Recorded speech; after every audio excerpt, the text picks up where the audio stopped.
Good evening అందరికీ. ఈరోజు topic వచ్చేసి దివ్యభారతి గారు మనకు తెలిసిందే.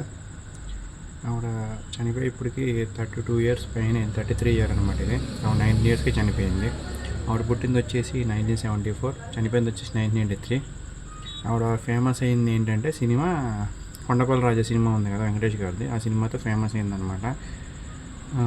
అండ్ ఆవిడ 19 ఇయర్స్కి చనిపోవడానికి చాలా కారణాలు ఉన్నాయి. అప్పటికే ఆవిడకి చాలా బ్యాడ్ అఫేర్స్ ఉన్నాయని చాలామంది అంటారు. లేకపోతే అప్పటికే పెళ్ళి అయింది కాబట్టి హస్బెండ్ చంపేశారు అంటారు, లవర్ చంపేశారని చాలా వదంతులు వచ్చినాయి.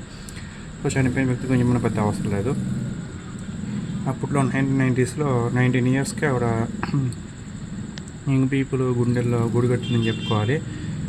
ట్రెండింగ్ హీరో అని చెప్పుకోవాలి. చాలా సినిమాల్లో చేసింది ఒక 2-3 చేసిన తక్కువ సినిమాలు అయినా సరే బ్లాక్ బస్టర్ హిట్ అనమాట. ఆ సినిమాలతో ఎగ్జాంపుల్ కొండపల్లి రాజా నాకు తెలిసినంత వరకు ఆవిడ చూసింది నేను. ఇంకో ఏదో 2-3 సినిమాలు చేసింది. ఆ సినిమా పేరు నాకు గుర్తుకోలేదు. నేను పుట్టింది 1996, నేను పుట్టక ముందు చేసింది కాబట్టి. కొండపల్లి రాజా నేను పుట్టినది ఒకసారి వచ్చింది టీవీలో, అందుకు చూశాను. ఇదన్నమాట మ్యాటర్. సో ఈరోజు ఆవిడ 33rd డెత్ డే అనమాట. జోహార్ మేడం, అమరహే. అండ్ ఇలాంటి చాలామంది హీరోయిన్స్ ఇప్పుడు కనుమరుగైపోయారు. అండ్ చిన్న చిన్న ఏజ్లకి చనిపోవడము, లేకపోతే ఏదో మిస్టీరియస్ డెత్ జరగడం జరుగుతుంది. సో దీనిపై మీ ఒపీనియన్ ఖచ్చితంగా కామెంట్ సెక్షన్లో చెప్పండి. అండ్ దివ్య భారతి గారు మీరు ఎంతమంది తెలుసు? అండ్ దివ్య భారతి గారు 19 ఇయర్స్కి చనిపోయారని ఎంతమందికి తెలుసు?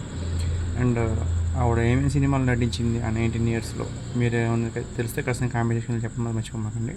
Thank you so much.